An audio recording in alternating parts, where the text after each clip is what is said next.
Hola.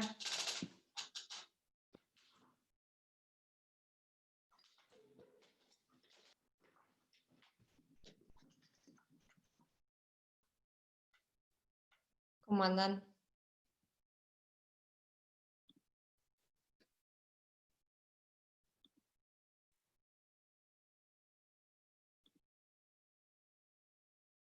Bueno, somos pocos, hoy parece. Creo que ya me pasaron al anfitrión. Acabo de subir, me habían pedido que suba los PowerPoint a los de las clases anteriores y no había podido por un tema de la página, pero ya los acabo de subir. Así que cualquier cosa que no se puedan ver, los subí como si fuera un tema, porque como aviso no me deja directamente. Si no se pueden ver o algo así, me piden y se los mando por mail para evitar cualquier conflicto. De todas maneras es lo que vimos en clase y es lo que aparece también creo que las suben a YouTube las clases, así que de última pueden sacarlo de ahí. ¿Cómo vienen con los temas? ¿Vieron ya persona jurídica? Y siguieron con el tema de objeto del acto jurídico, ¿no?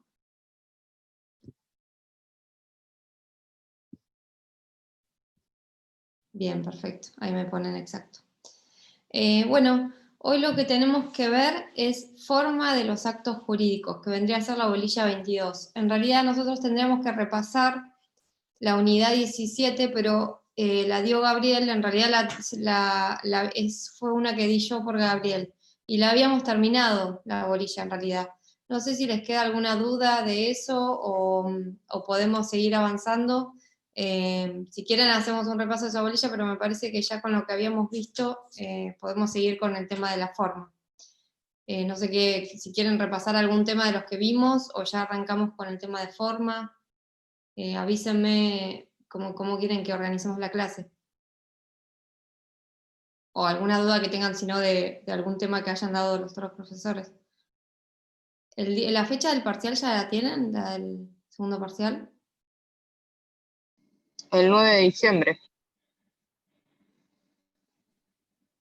Alejandra, te escucho. 9 de diciembre. Bien. No, yo no tengo nada confirmado, no sé. Bien.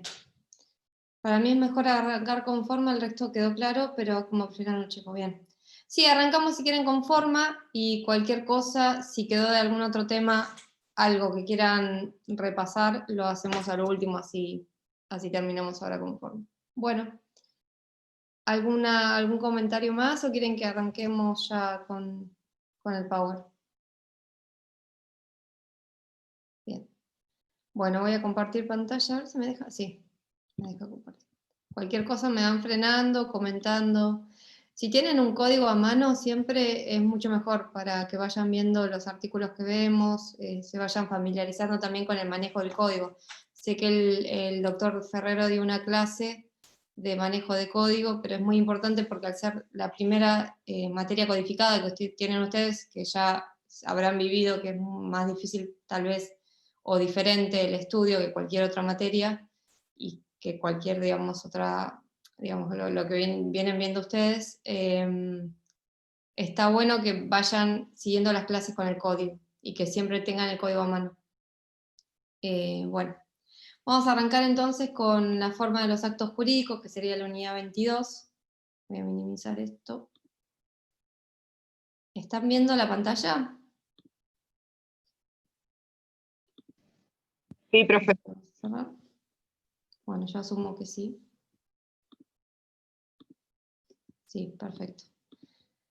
Bien, la forma de los actos jurídicos, para que se ubiquen en lo que vamos a ver hoy, estuvimos viendo los elementos del acto jurídico. ¿Se acuerdan que vimos, bueno, en la primera parte los sujetos, porque vimos a la persona humana como sujeto de derecho? Después vieron ustedes con Daniel seguramente lo que es persona jurídica, que también es un sujeto de derecho y que es parte de esa relación jurídica.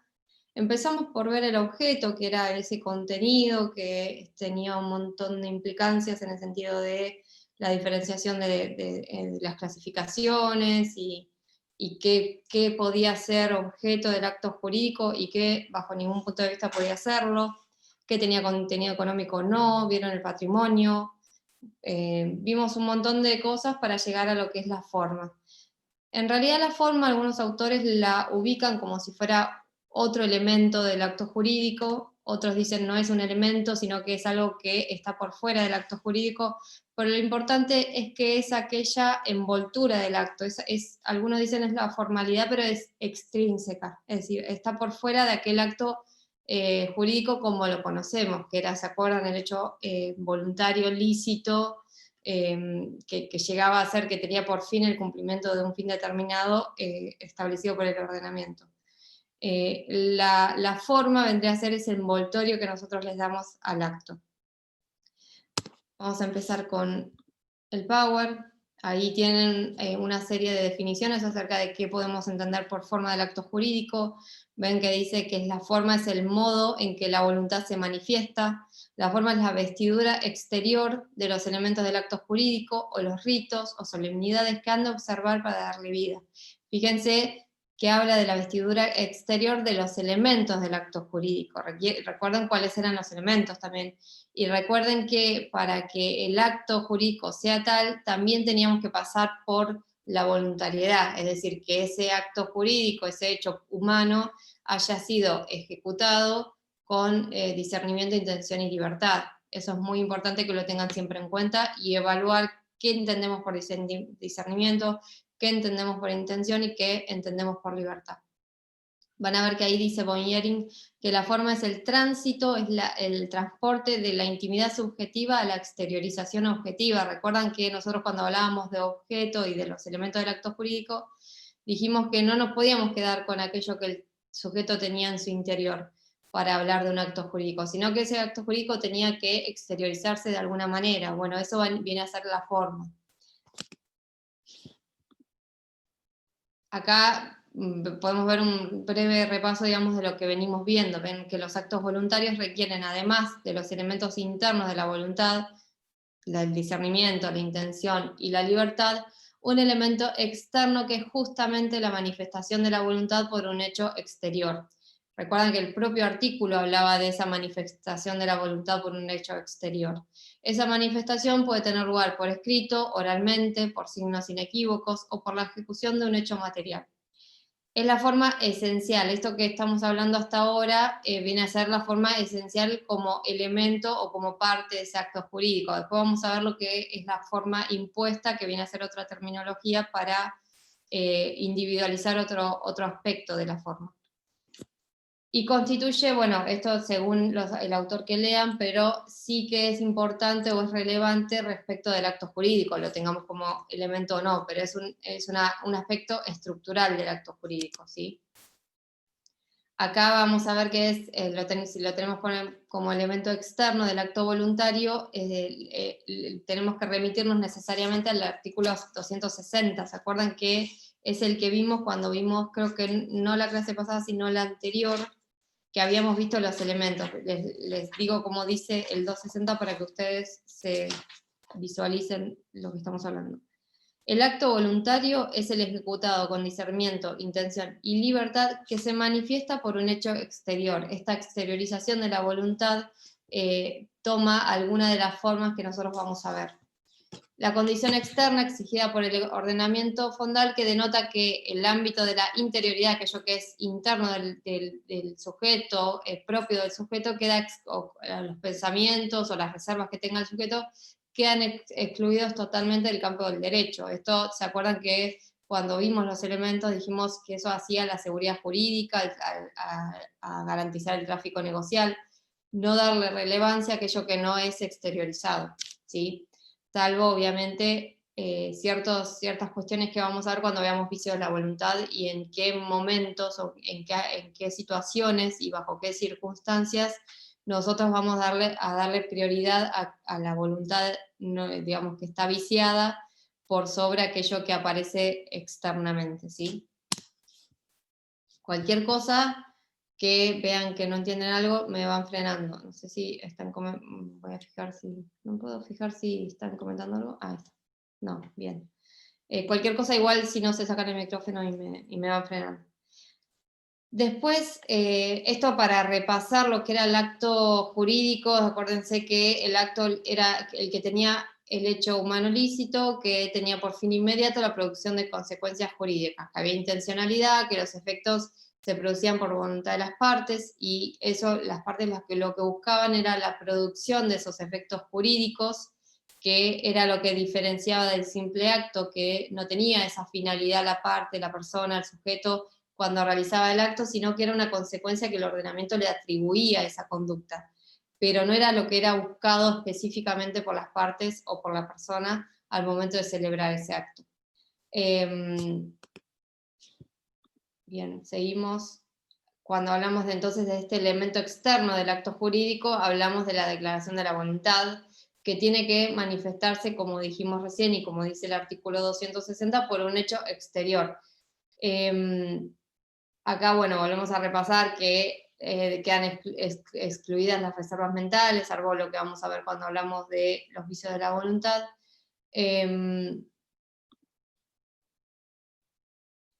Y esto también lo habíamos visto, que era cuáles eran los requisitos para que esa voluntad sea exteriorizada. Obviamente que tenía que ser emitida, emanada del sujeto que celebraba el acto jurídico, que tenía que ser dirigida a manifestar esa voluntad y que hubiera sido percibida por la otra persona o al menos resultado perceptible por la otra persona. Por eso hablábamos, ¿se acuerdan de la manifestación de la voluntad, que era con la consecuencia de la actividad voluntaria? Esto ya lo vimos, que dijimos que a su vez tenía ciertas dificultades esta manifestación, esta exteriorización de la voluntad, en el sentido de que todos los defectos que padece el lenguaje, la ambigüedad, la vaguedad, todos aquellos defectos que podemos atribuirle a la utilización del lenguaje, lo podíamos atribuir a esta declaración de la voluntad que se efectuaba mediante la utilización de este lenguaje. Por eso acá, digamos, tiene importancia la forma en que el modo en que se manifiesta esa voluntad. Si es por escrito, si es oral, eso siempre tiene relevancia a los fines de evaluar qué fue lo que realmente quiso expresar la parte. Bueno, esto también lo vimos, que eran las formas que se podía expresar esa voluntad. Estamos haciendo una especie de repaso de lo que vimos la vez pasada, porque dijimos que no solo nos quedábamos con aquellas manifestaciones expresas mediante las cuales el sujeto exteriorizaba su voluntad de manera oral, escrita o lo que fuere, sino que también había otra forma de que ese sujeto expresara su voluntad, su intención, mediante la manifestación tácita, es decir, ese acto que realizaba que me permitía a mí tener por inequívoco que quiso expresar ese tipo de voluntad, ¿sí? Bueno, acá pasamos a algo importante que quiero que tengan en cuenta respecto a las formas, ¿sí? Tanto lo que vamos a ver ahora como forma en el sentido de el modo de exteriorización de este acto jurídico, sino cuando vean el día de mañana en el ámbito del derecho procesal lo que son las formas procesales. ¿Por qué? Porque las formas siempre tienen que tener un motivo, un sentido. Si yo, digamos, no pueden ser no pueden ser exigencias sin ningún tipo de fundamento, porque se da mucho en el ámbito procesal que tal vez ustedes lo van a vivir el día de mañana, pero ciertos escritos tienen que tener una formalidad, hoy día se presentan todo electrónicamente y esos escritos electrónicos también tienen que cumplir cierta formalidad, ciertos recaudos, y ya digamos, toda la doctrina y la jurisprudencia tiene dicho que no puede exigirse a una forma sin ningún tipo de recaudo, sin ningún tipo de fundamento, es decir, todas las formas tienen un sentido por detrás. Si yo para cierto determinado acto jurídico estoy exigiendo la escritura pública, no es porque quiera ser más exigente, digamos, sin ningún tipo de fundamento en ese caso concreto, sino que ese acto jurídico seguramente amerite que yo exija que se realice mediante la escritura pública, que intervenga un oficial público, porque entiendo que tiene cierta relevancia social o puede llegar a generar consecuencias muy valiosas, entonces quiero que se tomen todas las pautas necesarias para que el sujeto evalúe las consecuencias. Es decir, siempre tenemos que evaluar la forma como algo que de alguna manera tiene algún motivo, una razón de ser, ¿sí? Después tenemos que hablar del tema de la evolución del formalismo, es decir, cómo llegamos a la situación actual en el sentido de las formas. Nosotros después vamos a ver en concreto en nuestras clases qué tipo de formas existen, para qué actos jurídicos se exigen algunas y otras, pero tenemos que partir de la base que no, digamos, en el derecho romano el formalismo existía en el sentido muy estricto, es decir, para que el acto jurídico sea tal y se pueda denominar acto jurídico, se pudiera denominar acto jurídico, se debía celebrar con todos los ritos orales necesarios para poder cumplir con ese acto. Y esto no tenía, digamos, no era un sinsentido, sino que el motivo trascendental de esto era que darle publicidad a ese acto, que entiendan, piensen que en ese momento no existía la escritura, entonces la forma de dar publicidad y de con posterioridad probar ese acto jurídico era mediante el cumplimiento de ciertos ritos orales para que eso quede grabado en aquellas personas que estaban en ese lugar y para que eso de alguna manera adquiera publicidad. Esto fue evolucionando, obviamente que cuando apareció la escritura se desplazó esto de los ritos orales, porque en realidad la oralidad a los fines probatorios y a los fines de forma, formales, no, digamos, no tienen la misma eficacia que un instrumento por escrito, porque el instrumento porque la forma, si bien oral, si bien el testigo puede verificar que se cumplió y si tuvo la debida publicidad, podemos citar a esas personas que lo vieron, los testigos con el tiempo se van olvidando de lo que pasó o van teniendo conceptos erróneos acerca de lo que había pasado, entonces tengan en cuenta que lo escrito queda escrito, entonces da más seguridad aquello que se celebra por escrito que aquello que se celebra oralmente. Y da más seguridad y da también más ventajas en el sentido de probatorio el día de mañana. Entonces, cuando apareció la escritura, obviamente que se desplazó la oralidad y se tuvo en cuenta la escritura, pero con posterioridad, eso que creo que eso se los puse más acá. Bien, con la alfabetización de los pueblos, el escrito, el dato era perdurable, entonces pasó a funcionar como una forma y a su vez como una prueba, porque no solo yo cumplía con el acto jurídico celebrando ese instrumento por escrito, sino que también ese instrumento escrito me iba a servir a los fines probatorios. Ahora vamos a ver la diferencia entre forma y prueba. Ahora, cuando aumentó el tráfico negocial, esta necesidad de cumplir con ciertos recaudos, como por ejemplo, no sé, instrumento por escrito o escritura pública, se fue flexibilizando hacia el antiformalismo y ya las formas quedaron para aquellos actos que tienen cierta relevancia, ¿sí? De todas maneras, tengan en cuenta que en la actualidad también hay otra tendencia y que es a la protección del sujeto indefenso. ¿Se acuerdan cuando hablamos ya varias veces que el código en todo momento y la Constitución y los tratados superiores, tratados con jerarquía constitucional, tienden en todo momento a lograr la igualdad jurídica, no solo en, digamos, formal, sino llevarla a la práctica y llegar a una igualdad real. Sabemos que en ciertos casos esa igualdad real no se da, por ejemplo, lo habíamos manifestado en el supuesto de la Ley de Defensa del Consumidor, en los supuestos de defensa del consumidor, en el cual tenemos una parte que es muy fuerte y una parte que es muy débil.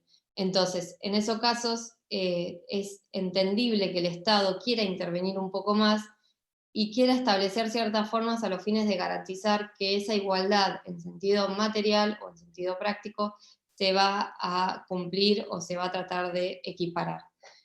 ¿Por qué digo esto? Porque van a ver que nosotros ahora vamos a empezar a hablar de que a nivel contractual o en el ámbito contractual hay una tendencia marcada hacia la libertad de formas, es decir, que sean las partes o las personas, los propios sujetos que celebran el acto jurídico quienes decidan de qué manera plasmar ese acto jurídico. Pero por otro lado, en estos supuestos en que hay una falta de equiparación de la situación de las personas que intervienen en ese acto jurídico, se requieren ciertas formas a los fines de lograr esta igualdad. Por ejemplo, en el artículo 10 de la Ley de Defensa del Consumidor, que nos establece que los casos de los contratos de defensa del consumidor necesariamente tienen que instrumentarse por escrito. ¿Y esto por qué? Para evitar esto que les cuento de digamos, los defectos de la prueba oral, digamos, del acto jurídico celebrado de manera oral. Entonces, la finalidad de la forma es conseguir una mayor certeza de los hechos, una mayor determinación de las circunstancias y a veces una mayor reflexión de las consecuencias, ¿sí? Ahora vamos a ver cuáles son las diferencias entre lo que es un formalismo de un informalismo. Y acá van a ver que lo que dice es que las solemnidades como género son recaudos que el ordenamiento jurídico han creado con una finalidad protectora, tuitiva, tanto sea de intereses de las partes como de los terceros interesados y del orden social. Van a ver que en ciertos casos sí se exige el instrumento público, y porque recae sobre bienes que el Estado tiene entendido que debe tutelar, por ejemplo, los bienes raíces, la tierra, los bienes inmuebles, solo pueden transmitirse por escritura pública, porque yo me tengo que asegurar que mediante esas formalidades no quede afectado ningún interés de nadie de los intervinientes, ni aquellos que no intervinieron. Pueden haber terceros que estén interesados o tengan derechos sobre ese inmueble. Bueno, yo le exijo la escritura pública para transmitir el dominio, para que ese tercero interesado pueda garantizar que ese acto jurídico se llevó a cabo mediante todas las formalidades y de manera legítima, ¿sí? Bueno, esto es lo que hablábamos de la actualidad, que hay una especie de camino del formalismo al antiformalismo, más que nada para lograr esta, digamos, esta agilidad en el tráfico negocial, pero siempre con el recaudo de el resguardo de ciertos actos jurídicos que tienen trascendencia social y el resguardo de ciertos sujetos que el Estado tiende a proteger de alguna manera a nivel nacional y que se tiende a proteger también a nivel internacional. Bien, esto es lo que les decía recién, vieron la autonomía de la voluntad, que ahora vamos a ver qué es la regla. En realidad, en este tipo de casos, se sustentaba en dos principios fundamentales. En principio, en la igualdad, pero en esta igualdad formal, que en realidad en la práctica no se daba, y en la libertad de las partes para actuar. Pero actualmente los individuos no siempre actúan en pie de igualdad y por eso el Estado interviene en ciertos aspectos limitando la autonomía de la voluntad. Esto es lo que veíamos recién, ¿sí? ¿Tienen alguna duda hasta acá? Yo sigo, frénenme, podemos detenernos en algo en específico si quieren, ¿eh? Bien. Esto no fue muy, no tuvo un cambio trascendental más allá de el establecimiento de términos generales o de la parte, digamos, de aspectos generales de los actos jurídicos que ya habíamos visto en la clase pasada, pero no hubo un cambio trascendental en cuanto a la regla a establecer en relación a las formas, ¿sí? Los fundamentos del anteproyecto dice que en cuanto a la forma impuesta, que ahora vamos a ver qué es, se clasifican las formas distinguiendo entre formas absolutas, relativas y formalidades para la prueba, en lugar de la clásica bipartición entre las formas ad solemnitatem y ad probationem, que resultaba insuficiente. Ahora vamos a ver todo esto. Sobre todo a la vista de diversos negocios con forma exigida legalmente, cuya no observancia no hace a la validez, sino a la producción de los efectos propios. Ahora vamos a ver esta distinción que es importante que tengan en cuenta. Pero quiero que se graben que la regla general en este aspecto es la libertad de formas, es decir, el principio es que los sujetos pueden darle a ese acto jurídico la vestidura que entiendan acorde a sus intereses, es decir, pueden establecer la forma que quieran para ese acto jurídico. Ese es el principio general y está establecido en el artículo 284. Esa elección libre de la manera de exteriorizar la voluntad lo expresa ese artículo que está en la parte de acto jurídico. Dice, si la ley no designa una forma predeterminada para la exteriorización de la voluntad, las partes pueden utilizar la que estimen conveniente. Las partes pueden convenir una forma más exigente que la impuesta por la ley. Fíjense que la regla general es la libertad de formas, pero hay dos excepciones. Es decir, la excepción en la cual es el código el que establece que para ciertos actos jurídicos yo tengo que cumplir con una determinada formalidad, o que las propias partes establezcan que debe realizarse ese acto jurídico con determinada formalidad, ¿sí? Puede ser esas dos variantes. Pero la regla general, si no existe una norma o si no existe una convención de partes que diga lo contrario, es que las partes pueden elegir libremente esa forma o esa manera de expresar la voluntad. Es el principio rector en cuanto a la expresión de la voluntad, en el sentido de que los actos son, con solemnidades impuestas son la excepción, ¿sí? La libertad es consecuencia del reconocimiento de la autonomía privada por parte del ordenamiento jurídico. Esto del artículo 19, el de la libertad y el ámbito de reserva, lo hemos visto muchas veces ya, y lo vuelvo a repetir en este aspecto. Esto es una clara derivación del artículo 19 en cuanto a que el sujeto tiene un libre accionar. Las acciones privadas de los hombres que de ninguna manera afectan el orden y la moral pública, ni perjudiquen a un tercero, están solo reservadas a Dios y exentas de la autoridad del magistrado. Toda esta derivación del principio del ámbito de reserva, de la libertad de los sujetos, se aplica también a esta libertad de forma en cuanto a la elección de la exteriorización de la voluntad, ¿sí? Fíjense, obviamente, que hay ciertas excepciones que son las que vemos viendo y que también tienen un fundamento que trasciende la esfera individual del sujeto. Por lo que venimos viendo, tiene que ver con un resguardo del orden social, de actos jurídicos que interesan de algún aspecto al Estado, de sujetos que requieren una protección específica. Es decir, siempre hay un fundamento que trasciende la esfera individual para poder establecer un rigor más activo, ¿no? De la autonomía de la voluntad, lo que han dicho Crovi, acá estoy viendo que hay un comentario, ¿no? No pueden entonces cuestionarse las formas de los actos contractuales. ¿Cómo? No entiendo la pregunta. No pueden entonces cuestionarse la forma. En realidad, no es que no pueden cuestionarse, estamos diciendo que son totalmente libres las personas de establecerlo de la manera que quieran, del acto jurídico celebrarlo de la manera que quieran. Siempre la excepción es las formas que impone la ley, por ejemplo, a ciertos actos jurídicos como la transmisión de derechos reales sobre inmuebles, lo voy a tener que hacer mediante un instrumento público. O la que las partes digan, si las partes dicen que celebran un contrato de locación y lo hacen por instrumento privado con firmas certificadas y se comprometen a cualquier prórroga que hagan de ese instrumento, lo hagan de la misma forma, es decir, instrumento privado con firmas certificadas. Entonces ahí ya hay otra forma impuesta que viene derivada de la voluntad de las partes, que dijeron que lo iban a hacer de esa manera. No sé si contesta la pregunta, pero cuestionarse no se puede cuestionar, la forma no se puede cuestionar salvo que esté yendo en contra o infringiendo alguna norma que impone una forma específica, ¿sí? La excepción a la libertad de forma es la forma que no se encuentra legislada por ley. La excepción a la libertad de forma es la forma que no se encuentra, no. La excepción a la libertad de forma son dos. La forma impuesta por la ley y la forma que imponen las propias partes. Ahora lo vamos a ver en específico, pero esa sería la excepción a la libertad de forma. ¿Sí? Bien, sigo. Ay, se me fue. No sé si ya había pasado. Bien, para que se me fueron dos filminas.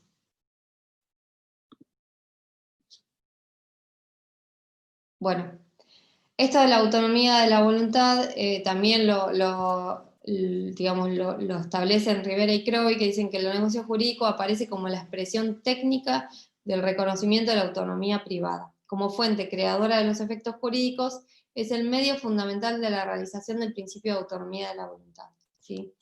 Es el reconocimiento del ordenamiento a que las partes sean libres en establecer la forma de llevar a cabo esa expresión de la voluntad. Bien. Pasamos a la primera de las excepciones que habíamos dicho, que era la forma impuesta por la ley, es decir, acá sí ya no me interesa, o no es que no me interesa, pero no es suficiente que las partes tengan la intención de celebrar el acto jurídico con determinada forma porque tengo que cumplir con la que me impone la ley, ¿sí? Ahora, esta forma que me impone la ley puede tener diversas consecuencias en caso de incumplimiento. Y eso es lo que hace esta clasificación que ustedes ven acá. En primer lugar tenemos que obviamente que todo deriva de la importancia del acto y del por qué estamos estableciendo esa forma. Los actos solemnes quiere decir formales, ¿sí? Por eso van a ver que ahí tenemos tres posibilidades. Los actos formales absolutos, o solemnes absolutos, son los que surgen de las disposiciones expresas del ordenamiento o de la declaración de la voluntad de las partes. Es decir, en estos casos de los solemnes absolutos, si yo no cumplo con esa forma, el acto jurídico no va a tener ningún tipo de eficacia. Y esto es importante que lo tengan en cuenta porque es lo que nos diferencia de los relativos. Si yo el matrimonio no lo celebro ante una autoridad pública y de la manera que me establece el código, ese acto solemne no va a ser válido. Ese acto jurídico no va a ser válido. Fíjense lo que dice para cuando hablamos, por ejemplo, del matrimonio, el artículo 406. El 406 van a ver qué establece.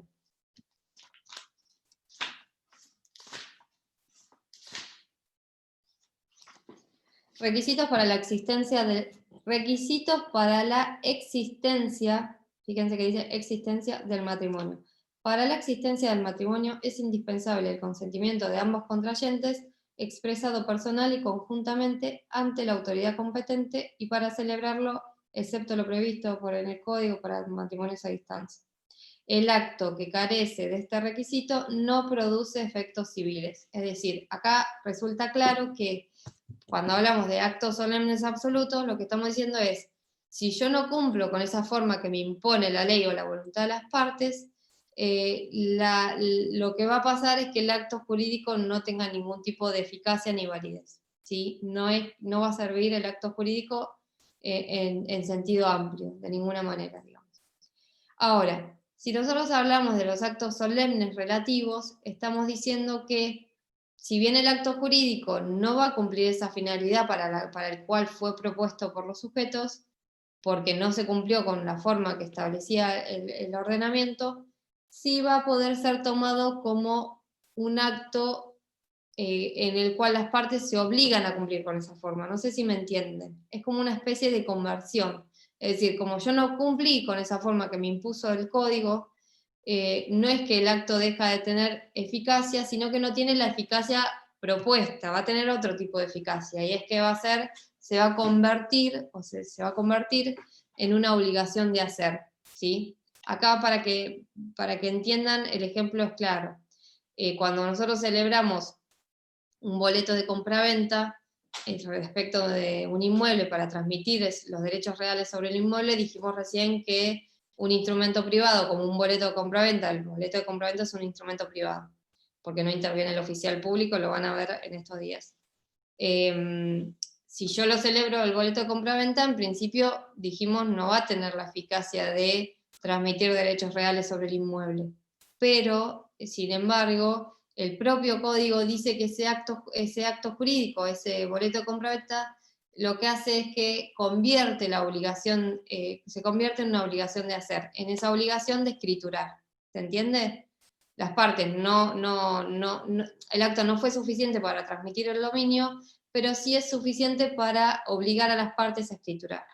Esto es lo que dice el artículo, si no me equivoco, me parece que está mal ese índice. A ver si lo puse bien, y si no, vamos a volver. Perdón, ¿y qué pasó si no se si quieren... escritura? ¿estabas hablando, Alejandra? Sí, ¿qué pasó si no se escritura ese boleto de compraventa? Alejandra, ¿querés hacer una pregunta? Porque me parece como que te... ¿No se escucha? Bien, fíjense en 1018. El 1017 es los instrumentos que van por escritura pública, pero fíjense en 1018, el otorgamiento pendiente de un instrumento previsto constituye una obligación de hacer si el futuro contrato no requiere una forma bajo sanción de nulidad. Es decir, si yo no estoy dentro de los actos solemnes absolutos, para los cuales si yo no cumplo la forma, el acto no tiene ningún tipo de eficacia porque el propio ordenamiento establece la ineficacia del acto,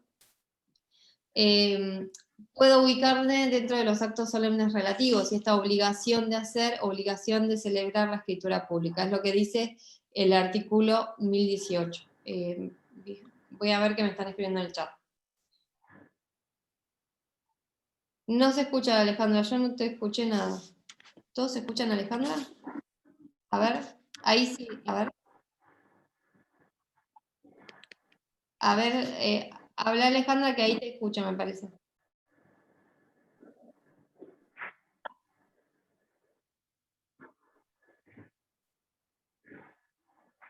Profe. Ahí sí te escucho, perfecto. Decime, Alejandra.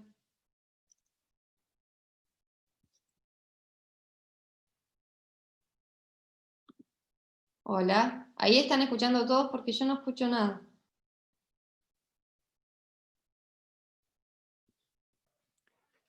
No, ahí está muteada, Alejandra. Bien. No sé si desmuteó, no sé qué le habrá pasado con el audio.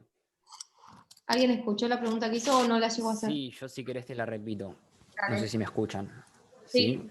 ¿Qué pasaba en caso de que aquel contrato no se celebrase? Digamos, el boleto de compraventa, que impone una obligación de hacer en caso de que no se celebrara el contrato. Digamos, dijimos, el boleto implica, se transforma en una obligación de hacer. Entonces, si yo tengo el boleto de compraventa, no voy a poder requerir. Sí, hola Alejandra, ahí te escucho. Ahí igual Francisco igual hizo la pregunta. Ahora sí te escucho, sí. Bien. Me preguntaban lo del boleto de compraventa. Si yo, digamos, no es que va a transmitir ¿Qué dominio, pasa si no se escritura un boleto de... Yo puedo iniciar un juicio de escrituración precisamente para obligar a la otra parte a que escriture. Esa era la pregunta. ¿Y por qué puedo hacer esto? Porque por esto que les decía de la conversión. Es decir, yo no puedo exigir que me entregue el inmueble o que cumpla en el sentido de el derecho real que vendría a transmitir una escritura pública, pero sí puedo exigir esa obligación de hacer en que se convirtió el contrato, el acto jurídico. ¿Se entiende? Hay una suerte de conversión, pero no puedo exigir esos efectos jurídicos que tuvimos en miras. Puedo exigir los efectos jurídicos en que me convirtió esa obligación de hacer. ¿Sí? Bien. Vuelvo entonces, cualquier cosa me siguen preguntando. Entonces estábamos acá dentro de los actos solemnes relativos y dijimos eso, que si no se cumple la forma del acto jurídico, si bien priva los efectos propios, que sería, por ejemplo, en una escritura de transmisión de inmueble, la transmisión del dominio, lo convierte en un acto en que las partes se han obligado a cumplir con esa formalidad. Esto lo establece en el artículo 1018 que lo vimos recién. Y por último tenemos en esta clasificación de las formalidades impuestas, tenemos los actos no solemnes. Ahora, acá sí hay una exigencia de forma, pero en realidad la exigencia de forma es a los fines probatorios. Es decir, el acto va a valer, pero lo voy a tener que probar de diversa manera. Ahí les leo el artículo 1019 para que ustedes vean un ejemplo. El 1019 habla de los medios de prueba, ahora vamos a ver la distinción entre prueba y forma. Los contratos pueden ser probados por todos los medios aptos para llegar a una razonable convicción, según las reglas de la sana crítica y con arreglo a lo que disponen las leyes procesales, excepto la disposición legal que establezca un medio especial. Los contratos que sea de uso instrumental y no pueden ser probados, lo que quiere decir acá, lo que sigue es que aquellos que normalmente se instrumentan por escrito tienen que estar por escrito y no por testigos. Todas estas formas que me requiere no es una forma a los efectos de cumplir con digamos, a los efectos de tener por producir los efectos del acto jurídico, sino que es a los efectos probatorios. ¿Sí? Acá la distinción entre lo que es la forma y la prueba es importante. Venimos diciendo que la forma es el elemento del acto jurídico extrínseco, es lo que le da cobertura al acto. Ahora, la prueba tiene que ver con otra cuestión y tiene que ver con la manera de demostrar que ese acto jurídico fue celebrado. Por eso cuando hablamos de prueba hablamos de testigos, de documental, es decir, de distintas formas de de demostrar que ese acto jurídico efectivamente se realizó. Estoy viendo en el chat. Perdón, tengo pésima señal en el trabajo, no entiendo ni escucho nada, me retiro, espero poder verlo en YouTube después. Sí, Alejandra, quédate tranquila, igual yo después voy a subir también el PowerPoint y cualquier cosa me escribís. Bien. ¿Se entendió entonces? Es decir, la diferencia importante entre prueba y forma es que la forma es una parte del acto jurídico, es estructural al acto jurídico, y la prueba tiene que ver con otra cuestión que está por fuera del acto jurídico, y es la manera de demostrar que ese acto jurídico se llevó a cabo. Por eso, cuando yo hablo de actos no solemnes, son aquellos en que la forma, si bien se se requiere una forma, es a los fines de comprobar que ese acto jurídico se llevó a cabo, ¿sí? Bien, seguimos. Bueno, esto ya lo vimos, que eran las dos excepciones a la regla que es la libertad de formas, y es que las solemnidades pueden provenir tanto de la ley o de la voluntad de las partes. El artículo 285 dice, en cuanto a la forma impuesta, que sería esta excepción a la regla general que dijimos que era la libertad de formas, que el acto que no se otorga en la forma exigida por la ley no queda concluido como tal mientras no se haya otorgado el instrumento previsto, pero vale como acto en que las partes se han obligado a cumplir con la expresada formalidad, excepto que ella se exija bajo sanción de nulidad. ¿Se entiende? Entonces acá nos resume todo lo que vimos recién. Es decir, el acto, si no se realizó mediante la forma impuesta, no va a valer hasta tanto yo no lleve a cabo esa forma. No va a valer a esos fines, digamos. Es decir, un acto solemne relativo. Ahora, si esa forma fue exigida bajo pena de nulidad, entonces estoy dentro de los actos solemnes absolutos. Es decir, el matrimonio, si no se llevó a cabo ante un oficial público, con las manifestaciones de la manera que dice el código, no va a valer como un matrimonio, y tampoco voy a poder suplir esa deficiencia formal, porque ese requisito formal es exigido para la validez precisamente del acto y bajo pena de nulidad. ¿Se entiende? Bien, seguimos entonces.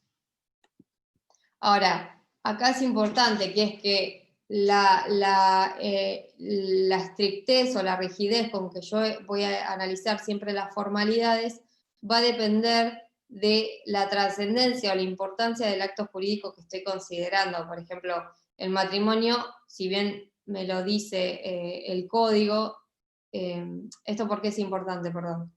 Porque tal vez en algún artículo nos diga se requiere esta forma, pero no dice bajo pena de nulidad. Entonces, ¿yo cómo sé si estoy entre una solemnidad absoluta o relativa?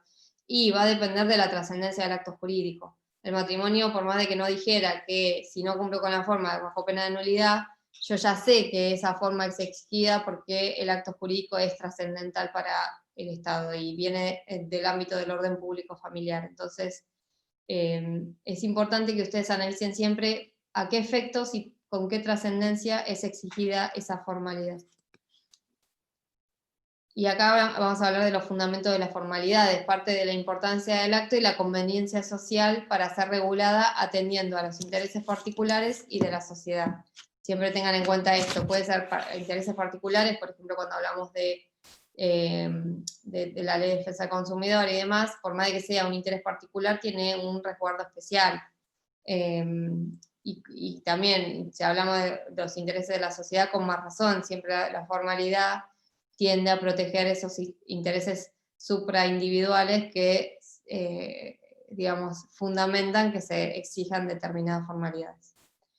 Después, la diferenciación, esto es una aclaración, pero la diferencia entre instrumentos públicos y privados no depende de la naturaleza del instrumento mismo, sino que qué naturaleza son los actos que yo pretendo instrumentar. Eso lo van a ver cuando veamos instrumento público o no sé con quién les tocaba.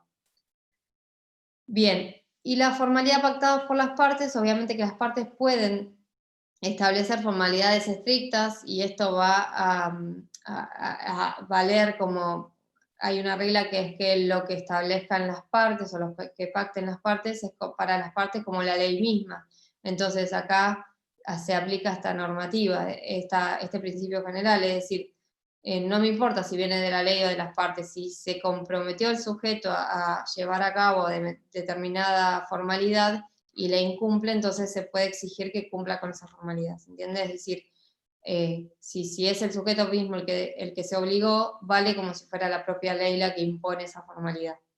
Y esto está en el 985, 959 y en el 1015. Van a ver que en el 985 dice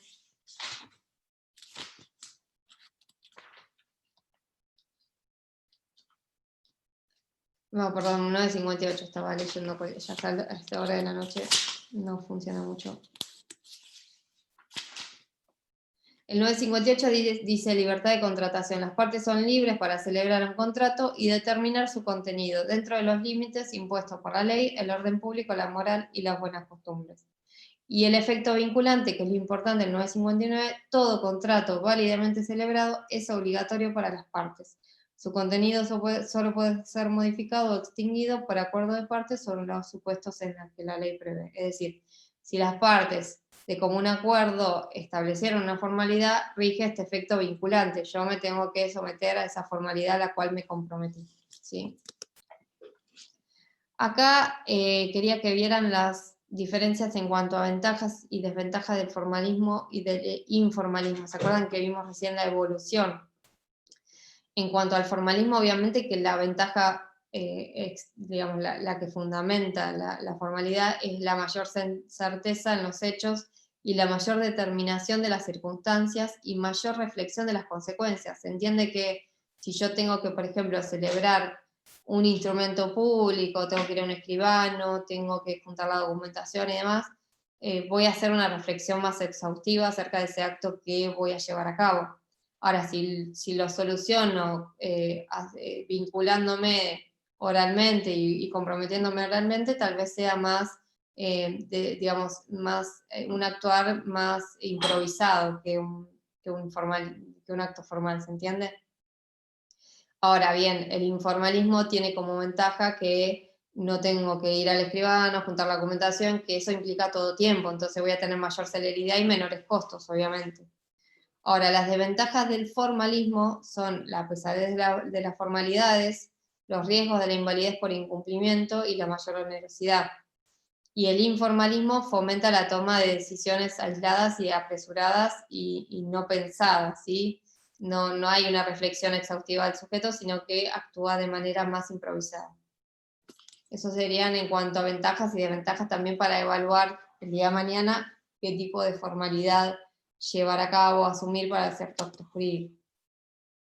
Acá esto de la diferencia entre la forma y la prueba, ya lo vimos. Fíjense que dice la forma no puede ser confundida con la prueba, aunque a veces pueden coincidir. La forma es un elemento del acto, la prueba en cambio es externa a la misma y consiste en el conjunto de elementos que utilizaremos para demostrar que un acto se ha realizado o las circunstancias del mismo. Tiene que ver con la etapa de comprobación de ese acto jurídico. Ahora, siempre la formalidad está presente en el momento que se celebra el acto jurídico y la prueba va a ser posterior, en un estadio posterior. Y esto que todo acto tiene forma, pero no todo acto necesita ser probado. Tal vez yo celebro un acto jurídico con toda la formalidad y tal vez la formalidad es estricta y el día de mañana no necesite comprobar ese acto ante nadie. Entonces la prueba no voy a tener que implementarla, no voy a tener que buscar testigos, no voy a tener que buscar documentación porque no va a ser necesario. Entonces en ese caso se desvinculan y hasta puede ser innecesaria la prueba. Y puede ser que el ordenamiento jurídico establezca un medio probatorio especial, ¿sí? Puede ser que para comprobar ciertos actos jurídicos se requieran ciertos medios probatorios. Van a ver que cuando vean simulación, para comprobar que hubo una simulación, eso lo vamos a ver cuando veamos vicios, el ordenamiento me exige el contradocumento, es decir, tener un instrumento privado que exprese que hubo una simulación. Ahí ya me está exigiendo un medio probatorio específico, que es el instrumento privado para comprobar determinado acto jurídico. ¿Se entiende? Bien. También hay que diferenciar lo que es la forma de lo que es la publicidad. En realidad la forma le da publicidad al acto y muchas veces lo que me exige el ordenamiento es un plus en el sentido de no solo llevar a cabo el acto jurídico mediante cierta formalidad, sino también lo que sería una instancia mayor, que es la inscripción de ese acto jurídico en determinado registro. Los registros fueron creados para ciertos bienes de importancia, ya lo vimos en la clase de objetos, que ciertos bienes de importancia tienen un registro, por ejemplo, el de propiedad inmueble o los registros de propiedad automotor, o cuando hablamos de las marcas y señales de los semovientes. Bueno, acá es importante porque la inscripción de ese acto jurídico llevado a cabo con las formalidades que exige la ley, le da publicidad, le da una nota más de conocimiento respecto de los que no formaron parte de ese acto jurídico. Porque si yo quiero saber quién es el propietario de un determinado inmueble, puedo recurrir al análisis en el registro de la propiedad. ¿Por qué? Porque tiene publicidad, porque ahí surge que esa persona es dueña de ese inmueble.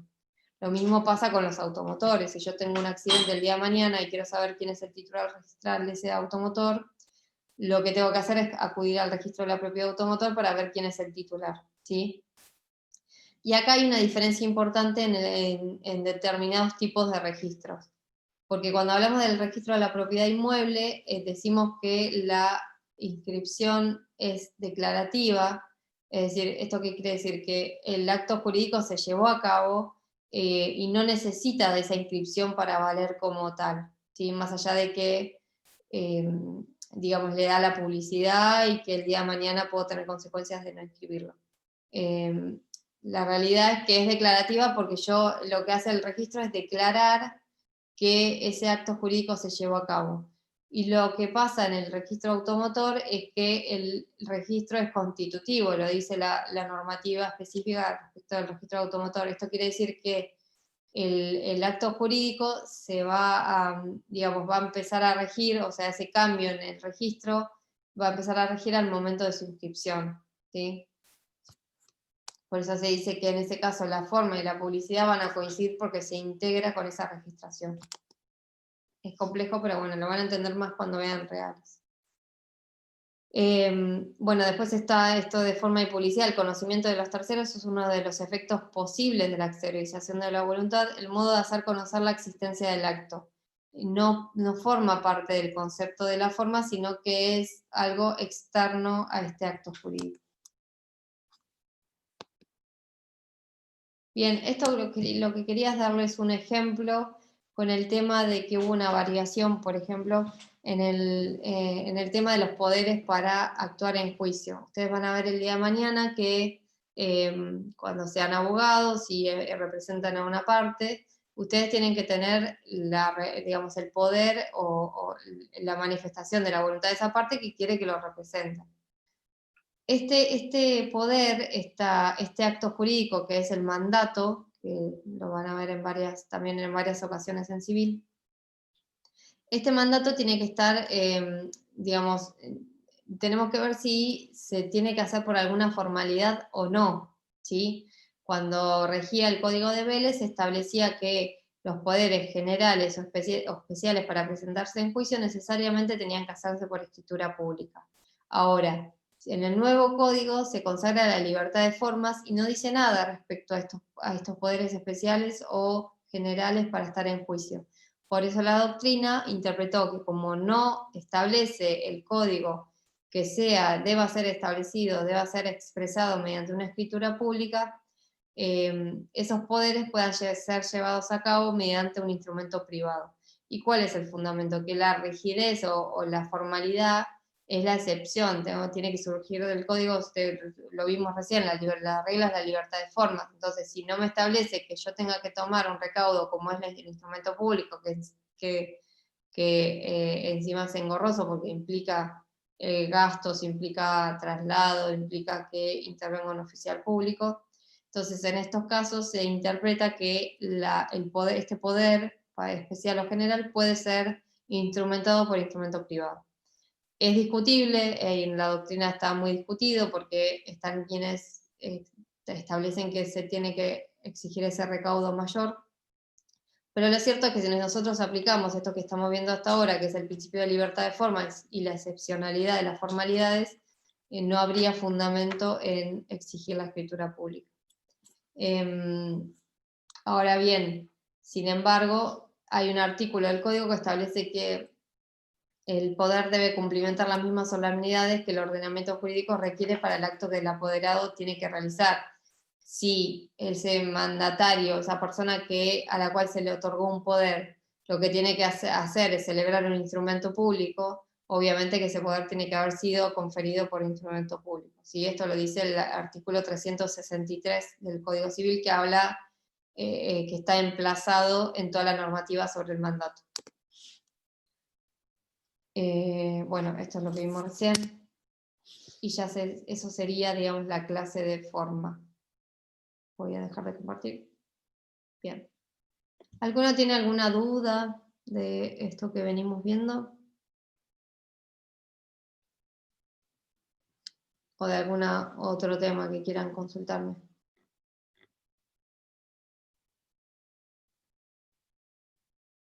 ¿No?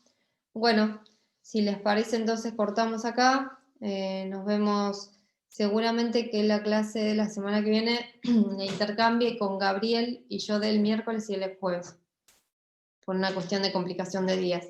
Seguramente los temas los vamos a mantener por las dudas. Si ustedes, bueno, lo ideal es que lean antes de la clase. Por las dudas tengan en cuenta que vamos a ver lo del jueves, el miércoles. Igualmente creo que la clase de hoy nos adelantamos al tema de formas.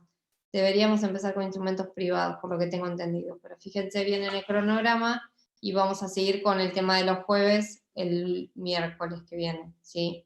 Y al revés, el miércoles lo van a tener el jueves.